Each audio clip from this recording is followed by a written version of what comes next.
Does this sound familiar? And what about these?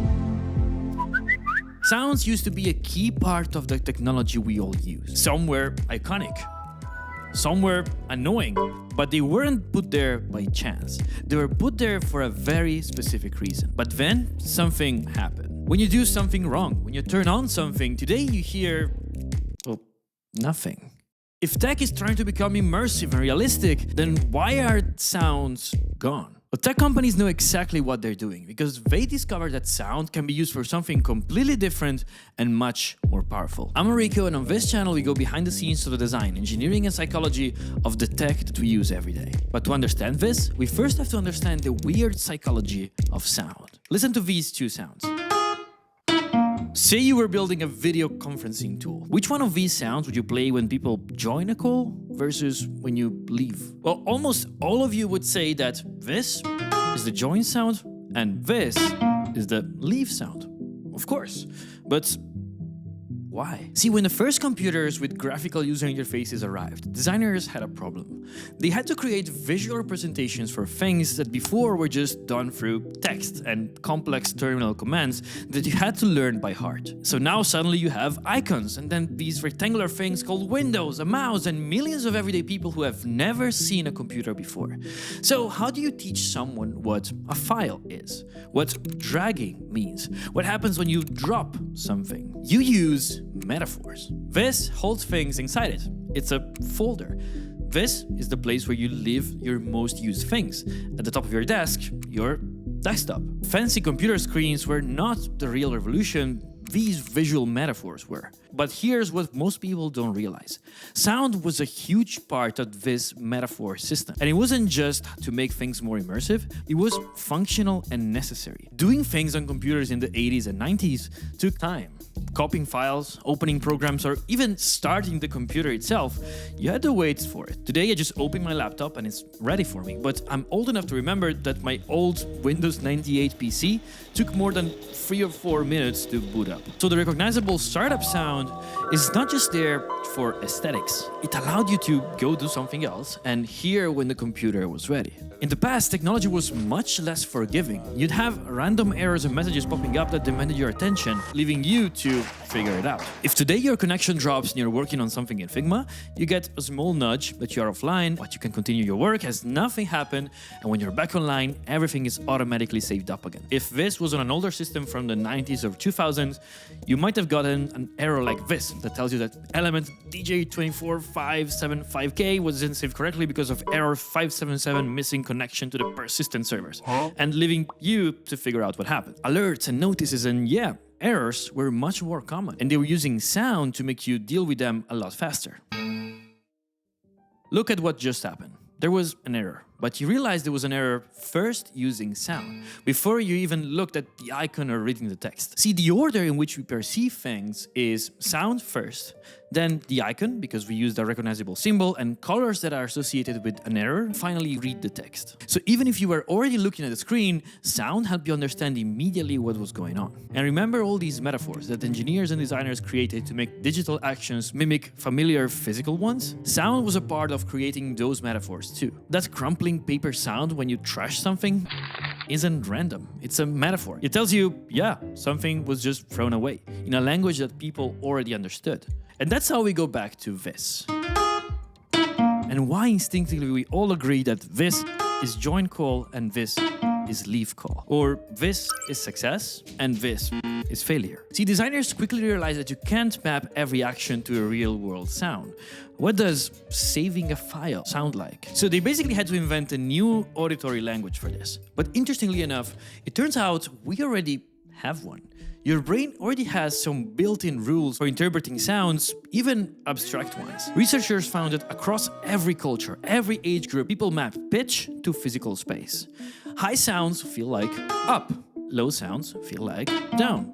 It's not a metaphor, it's how your auditory cortex actually works. That's why if you need to invent a sound for connected, you use ascending tones. Disconnected? Descending. For success, notes that are part of the same scale that blend harmoniously and that are also usually high-pitched. Failure? Dissonant notes that clash and usually lower pitch. So imagine if when you join your next Google Meet call, you hear this. Or if you turn on your Mac and you hear this. These are sounds that you haven't heard before. I pulled them out of a sound effects pack that I use for my videos. But you can feel that they're wrong. But it goes deeper than that. Just like visual design has contrast and hierarchy rules, sound design has its own principles. First, length is the inverse of frequency. A long sound is for infrequent things, like turning on a computer. And short sounds are for frequent actions, as frequent as pressing a key and you're typing on a keyboard. Oh, and if you're one of those people that is bothered by the typing sound on your keyboard and you immediately turn it off, well, there's a reason why. And that's what we're gonna find out later in the video. Another principle is stacking. Simple sounds like this should be fine, but they are the audio equivalent of an interface made of just plain gray boxes. It does its job, but it's not recognizable. Adding nuance makes it so. And in the case of sound, you get nuance by making the sound more complex and stacking different sounds together. This is the Windows 95 startup sound, composed by Brian Eno. Yeah, that's Brian Eno. It's quite long, it's layered, and it's not just a branding exercise from Microsoft, but it also served the functional purpose of getting your ass back in the computer that you turned on 3 minutes ago. But as these sounds became more ubiquitous, their meaning across apps and devices reinforced. These sounds are from 20 years ago, but I remember exactly what they do. Yeah, device connected, meaningless alert. Oh, something went wrong. Something went really wrong. Visual metaphors taught you how to use interface. Audio metaphors told you what was happening right now. But I'm sure you noticed that all of this is kind of gone right now. Our computers got quieter. Our phones are almost always on silent, and you know how mad you'd get if they started making random sounds as you type or press buttons or you navigate around. So what the hell happened? Why did sound disappear? Well, there's so much more hiding behind this. Because this is not just a story of how the sounds in our tech disappeared, but how these metaphors, the entire foundations on which we built all this, today has become a relic of the past. But before we get to that, let me show you what friend of the channel Higgsfield AI has just released. See, when I make these videos about technology, you sometimes need visuals to convey something that doesn't exist, like how sounds in technology disappeared. But look at this. Cool, right? I made this with Higgsfield, the sponsor of this video, and here's why it's different. Most AI video tools give you one model and you just pray that it works. Higgsfield gives you access to multiple engines like Nano Banana Pro for 4K stills, Kling 2.6 for video with actual synchronized audio, WAN 2.5, and you pick which one fits what you're making. Another cool thing they just released is Cinema Studio, which starts from a text prompt to generate, first of all, a still image, and then finally, you can even choose which professional camera and lens that you're using to create a video, and control details that a director of photography would control on a real set. This is how I got the horizontal lens flares typical of anamorphic cinema lenses in the speaker's melting shot. You can also choose how you want your camera motion to be, and tons of other details. And Higgsfield is not just this. This is just one of the dozens of tools that it gives you to create, edit, and enhance media, whether that's images, video, or audio. Higgsfield is the complete suite of AI tools for every creator. You can get started with Cinema Studio and with the dozens of tools that they use using the link in the description today. Thank you, Higgsfield. And now back to the video, because let's ask any teenager what this icon means. Of course, they would know it's a save button, but because they've already seen save buttons and they just look like that. Not because to them it looks like a floppy disk. The metaphor is dead. They just memorize the symbol. Same with folders. Younger generations increasingly prefer not to even organize files into folders at all. Instant search has gotten really good and fast, and with AI, you can find things even if you don't remember the exact name. The metaphor is still relevant, but it's becoming increasingly useless. And sound metaphors went the same way. That crumpling paper sound for trash? When's the last time you actually crumpled paper and threw it away? That startup chime telling you the computer is ready? Well, your laptop wakes up in milliseconds now. There's nothing to wait for. These went from useful things to something that's actually just straight up annoying. Jensen Harris was a 15-year veteran at Microsoft. He led design for Windows 8, and he's responsible for killing the startup sound. He was late at night in his home with his newborn and his wife, and they were both sleeping. And he needed to check some emails on his MacBook, but he couldn't remember if the volume was muted. If he opened the laptop, the Mac startup chime, that famous would wake everyone up, and there's no way to prevent it. Not only the sound wasn't needed anymore, because the computer would just turn on instantly, he realized something much deeper. Computers weren't just work machines anymore. They weren't used in offices during business hours. They were now personal devices, used in bedrooms, on couches, next to sleeping children at 2 a.m. So Harris made a decision to remove the startup sound from Windows 8. He said that he immediately felt sad for losing an opportunity to emotionally connect with users, but it didn't matter. Apple also disabled their startup sound in 2016. But the nail in the coffin wasn't in desktop computers, it was in this guy, the phone. There was a time when I was a kid when ringtones were a status symbol. People willingly paid actual money for having their phone blast shit like this at crazy high volume. Well, when's the last time you hear someone's ringtone in public? Everyone's on silent now. And not just for calls, for everything. Have you ever wondered why all short-form content always has subtitles? That's because our devices are everywhere in our personal life now. And there are certain situations where you'd still want to watch the video just with the sound off. But here's the thing. We didn't actually get rid of sound effects as feedback.